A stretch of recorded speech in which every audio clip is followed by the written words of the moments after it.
আমরা আমাদের পড়ার একেবারে কায়দার শেষের দিকে চলে এসেছি।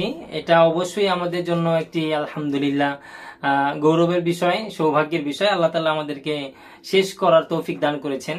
তো শেষ করব, আজকে সম্পূর্ণটাই শেষ করে দিব সুন্দরভাবে।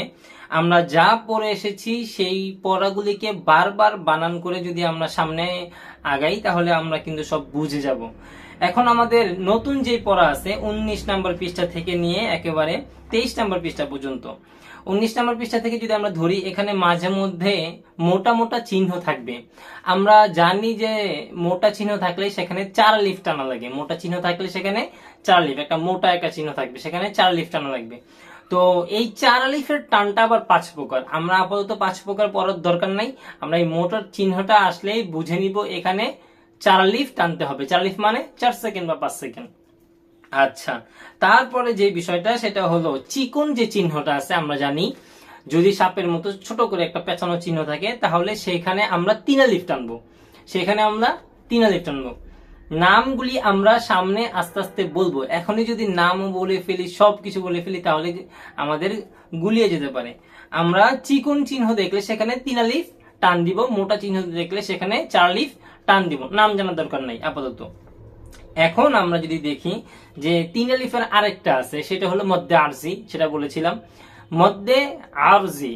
মদের হরফ যেগুলো আমরা পড়েছি, মদ্দে তবাই, মদ্দে বদল, মদ্দে বদল পড়েছি, মদ্দে তবাই পড়েছি। এই মদ্দে তবাই পরে, মদ্দে তবাই আবার দুইটা ভাগ পড়েছি, খারাজ জবর খারাজের উল্টা পেশ, এটাও কিন্তু মদ্দে তবাই। তো এগুলির পরে যদি আরেকটা হরফ আসে, সেই হরফের উপর যাই থাকবো না কেন, সেই হরফটার পরে যদি আমরা দেখি ওয়াকফ রয়েছে তাহলে সেখানে থামতে হবে। আর সেখানে থামলেই একালিফের জায়গায় 3 লিফ টান হবে। কথাটা মনে হয় বুঝাইতে পারি নাই। যদি একালিফ থাকে, একালিফের পরে আরেকটা হরফ থাকে, সেই হরফে আমরা থামবো। সেই হরফের পরে একটা ওয়াকফ রয়েছে, অতএব সেই হরফের উপর আমাদের ব্রেক করা লাগবে। ওয়াকফ মানে কি? ব্রেক করা, থামা। তো সেখানে যদি আমরা থামি তাহলে 3 লিফ টানতে হবে। সামনে আসবে ইনশাল্লাহ, আরো বুঝিয়ে দিব। আমাদের এখন বানান করে পড়া লাগবে, সেটাকে বলে মধ্যে আরজি। নাম জানার দরকার নেই, শুধু আমরা কি করে যাব, বানান করে করে পড়ে যাব। তারপরে আমাদের কোরআনে আমরা ছোট ছোট গোল চিহ্ন দেখতে পারবো কোনো হরফের উপরে। বেশিরভাগই আলিফের উপরে থাকে, খালি আলিফ যেটা থাকবে সেটার উপরে থাকবে। সেই হরফটা যদি আসে তাহলে ওই আলিফটাও কিন্তু সাইলেন্ট ওয়ার্ড, সেই আলিফটাও কি পড়া যাবে না। আমরা সামনে আসবে ইনশাল্লাহ, আমরা আরো ধরিয়ে দিব। আচ্ছা, এমনি ভাবে আমরা 21 পৃষ্ঠা 22 পৃষ্ঠা সব ইনশাল্লাহ পড়ে ফেলবো।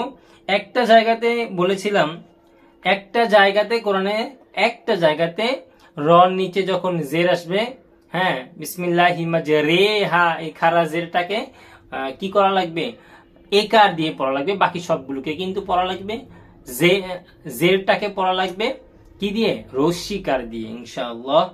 আল্লাহ পাক রব্বুল আলামিনের অশেষ শুকরিয়া যে আমরা সহজে সুন্দরভাবে আমরা কায়দাটা বুঝতে পেরেছি।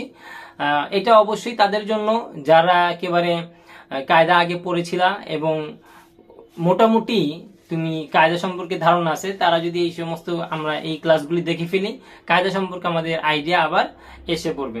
আর যারা আরো কায়দা ধীরস্থির ভাবে পড়তে চাও, আরো শুদ্ধ করে বেশি টাইম নিয়ে পড়তে চাও, তারা আমাদের হোয়াটসঅ্যাপে নক করতে পারো। সেখানে ইনশাল্লাহ তোমাদের জন্য অন্যান্য ব্যাচের সুবিধা আছে ইনশাআল্লাহ। আমরা কায়দা যারা শেষ করেছি তারা আমপারার প্রিপারেশন নেই, তাদেরকে নিয়ে আমপারা পড়া হবে ইনশাআল্লাহ।